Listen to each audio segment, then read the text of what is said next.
애굽왕 바로는 나일강의 물이 피로 변하는 첫 번째 재앙에 특별히 신경을 쓰지 않았습니다. 이것은 심판이 이미 떨어지고 있음에도 불구하고 인식하지 못하는 어리석은 모습이라 말할 수 있겠습니다. 이제 하나님께서는 애굽 땅에 두 번째 재앙을 내리십니다.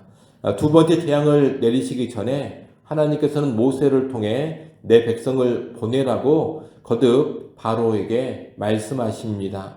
만약 보내기를 거절한다면 개구리로 애굽 온 땅을 치겠다고 말씀합니다. 여기서 하나님께서 이스라엘 민족을 향하여서 내 백성이라고 하신 것에 우리는 주목해야 합니다.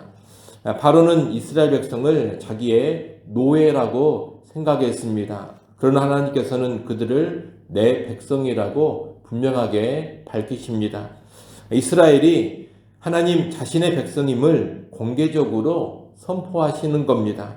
이들은 본질상 하나님의 백성이지만 지금 바로의 노예가 되어 있습니다. 하나님께서는 노예가 된 당신의 백성을 애굽에서 인도에 내시기 위하여서 지금 친히 앞서 일하고 계시는 겁니다. 오늘날 우리의 구원도 마찬가지입니다. 엄밀히 말하자면 이 구원이라는 것은 본래 하나님의 백성이었던 이들이 죄의 노예, 사탄의 노예로 있는 상황에서 구해내는 것입니다. 다시 말하면 아무나 예수 믿고 하나님의 백성이 되는 것이 아닙니다. 이미 택한 하나님의 백성이 예수님을 믿어서 구원을 받는 겁니다. 하나님께서 창세전에 택하신 하나님의 택한 백성이 있습니다. 하나님은 바로 그 당신의 백성을 위하여서 구원의 일을 행하시는 겁니다. 따라서 구원이라는 것은 본질적으로 택자들을 향한 구원이요, 택자들을 위한 구원의 역사라고 말할 수가 있겠습니다. 오늘 본문에도 보면 이스라엘을 향하여서는 하나님께서 내 백성이라고 말씀하시는데 애굽 사람을 향하여서는 하나님이 계속 뭐라고 말씀하시느냐? 바로 너의 백성이다. 그렇게 말씀을 하고 계시는 것을 볼 수가 있습니다. 하나님께서 당신의 백성과 바로의 백성을 확실하게 구별해서 말씀하고 계시는 겁니다. 그리고 이 출애굽의 구원의 역사는 애굽왕 바로의 백성이 아닌 하나님의 백성 이스라엘을 위하여 펼쳐지는 역사인 것입니다. 오늘날 우리의 구원도 마찬가지라는 겁니다. 예수 그리스도의 십자가를 통하여 이루시는 구원의 역사는 세상 백성이 아닌 하나님의 백성을 위한 구원의 역사입니다. 그래서 택자들을 위한 구원의 역사다. 그렇게 우리는 이해하고 믿는 겁니다.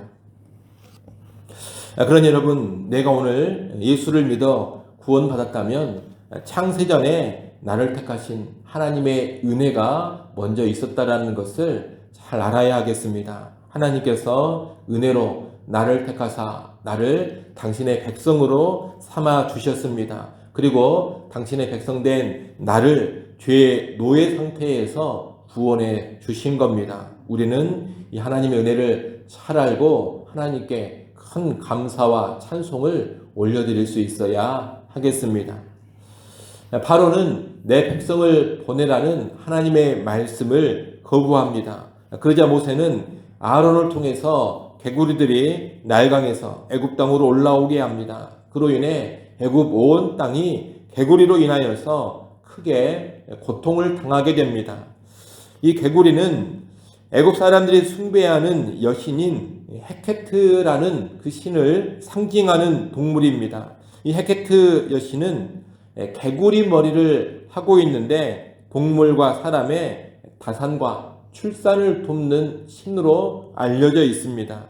그런데 헤케트 신의 상징인 이 개구리가 애굽 온 땅을 아주 커다란 고통에 빠뜨리고 있는 겁니다. 이 모습은 헤케트 신이 거짓신 우상에 지나지 않는다라는 것을 보여주는 겁니다. 하나님은 나일강 물이 피로 변한 그 재앙에 이어서 다시 한번 여호와 하나님만이 참 신이라는 것을 애굽 온 땅에 선포하고 계시는 겁니다.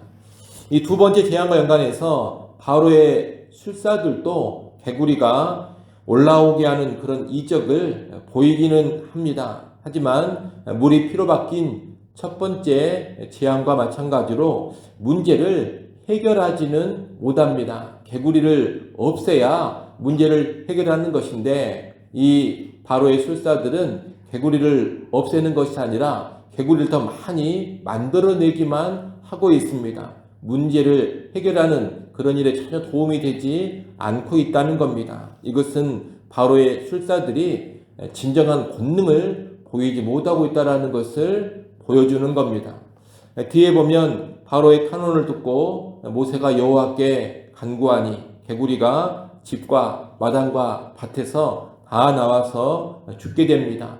12절, 13절 말씀 같이 한번 읽어보겠습니다. 12절, 13절 함께 읽습니다.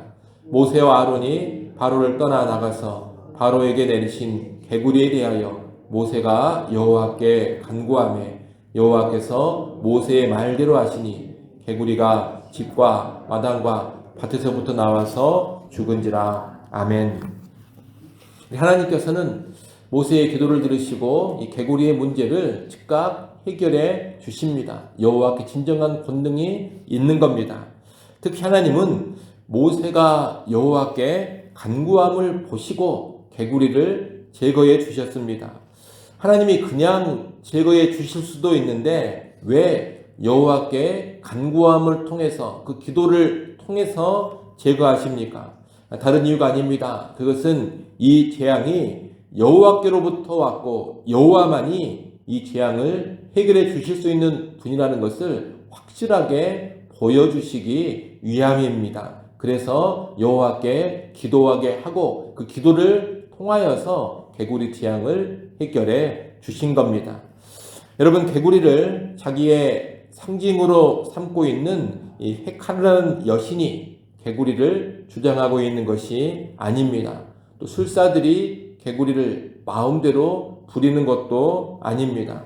다 여호와 하나님께서 주장하시고 좌우하십니다.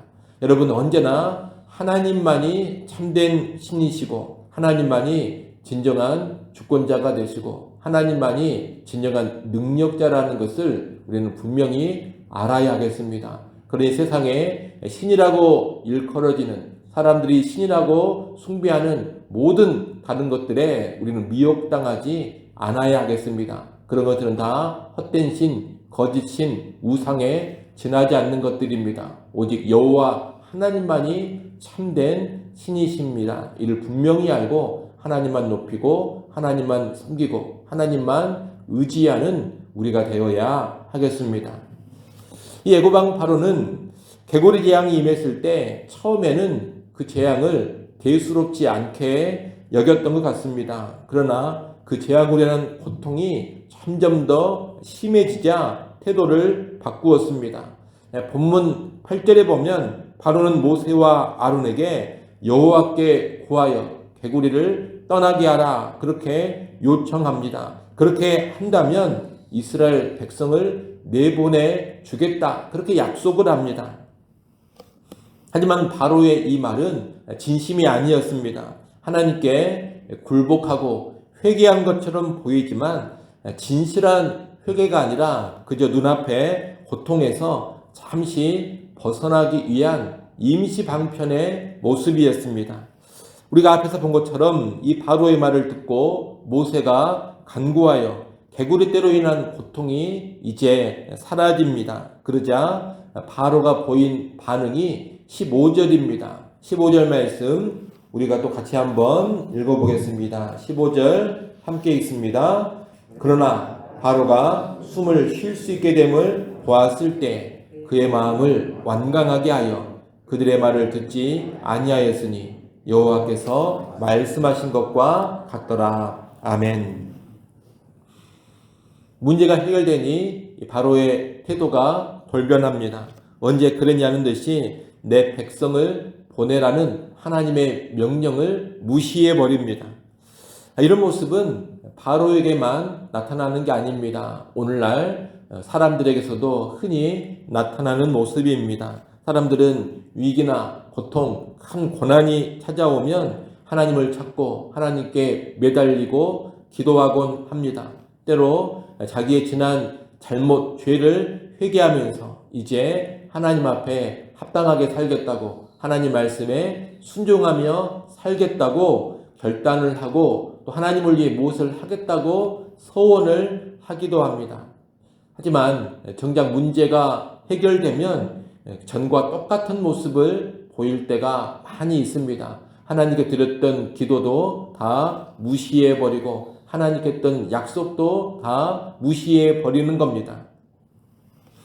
이렇게 당장 눈앞에 보이는 문제와 어려움만 해결되면 마음을 싹 바꿔버리는 태도는 아주 얍삽한 모습이 아닐 수가 없습니다. 그리고 이러한 모습은 하나님을 무시하는 처사입니다. 우리는 하나님께서 이 모습을 보고 계신다는 것을 잘 알아야 합니다. 여러분, 이 애굽왕 바로는 이런 얍삭함으로 인하여서 고난을 더 많이 당하게 됩니다. 이 얍삭함이 얼핏 보면 순간적으로는 이익처럼 보일지 모르지만 길게 보면 더 큰 고통을 초래하는 것이고 더 큰 손해를 가져온다는 것을 알아야 합니다. 얍삽함이 결코 좋은 것이 아니라는 겁니다. 어리석은 모습에 지나지 않습니다. 그러니 혹시 오늘 우리에게 이런 얍삽함이 있지는 않는가 돌아볼 수 있어야 하겠습니다. 어렵고 힘들 때는 하나님을 찾고 붙잡다가 문제가 해결되면 다시 하나님을 버리고 하나님의 말씀을 떠나버리지는 않습니까? 혹시라도 그런 모습이 있다면 그런 얄팍한 모습을 버릴 수 있기를 바랍니다. 문제와 위기의 때만 간절해지고 뜨거워지는 그런 모습이 아니라 언제나 하나님을 붙잡고 살아가는 그런 진정한 신앙인들이 되기를 바랍니다. 또 하나님께 약속하고 소원한 것이 있다면 진실된 마음으로 그 약속과 소원을 이행하는 충성스러운 그런 사람들이 될 수 있기를 바랍니다. 그런 삶에 하나님의 은혜와 하나님의 복이 더 풍성하게 부어질 것입니다. 기도하겠습니다. 하나님 아버지, 세상에 신이라 일컬어지는 모든 신들은 거짓신이요 우상에 지나지 않음을 알게 하여 주옵소서. 오직 여호와 하나님만이 창조주가 되시고 구원자가 되시고 주권자가 되시는 참 신이심을 분명히 알고 확신하며 그 하나님만을 섬기고 예배하며 따르고 의지케 하여 주옵소서. 특별히 아버지 하나님, 위기와 어려움의 순간에만 하나님을 찾는 그런 얄팍한 신앙 되지 않게 하시고 언제나 하나님 붙잡고 살아가는 신앙의 삶을 살아가게 하여 주옵소서. 또 하나님 앞에 약속하고 소원한 것이 있다면 신실하게 지키는 충성된 주의 백성, 신실한 주의 백성들 되게 하여 주옵소서. 이 시간 하나님 앞에 나와 간구합니다. 간구하는 주의 백성들을 공률히 여겨주시고 하늘의 문을 여시고 때를 따라 돕는 은혜를 다시금 우리에게 허락하여 주옵소서. 주일입니다. 하나님 앞에 예배하는 모든 시간 성삼위 하나님 임재하사 영광을 받아 주옵소서. 예배하는 모든 성도들 심령 찾아와 주시고 만나 주시고 하늘의 은혜로 충만하게 채워 주옵소서. 우리의 속사람이 새로워지는 복된 하루가 되게 하여 주옵소서. 모든 예배위원들을 특별히 주의 성령으로 충만케 하시고 주의 장중에 붙잡아 주시옵소서. 유치부, 유초등부, 중고등부, 청년 모임에도 충만한 은혜가 임하게 하여 주옵소서. 교회의 미래인 다음 세대가 하나님의 말씀 위에 더 든든히 세워져 가게 하시고 아버지 하나님, 하나님 나라의 귀한 일꾼들로 무장되어져 가는 귀한 한날 되게 하여 주옵소서. 예수님의 이름으로 기도드리옵나이다. 아멘.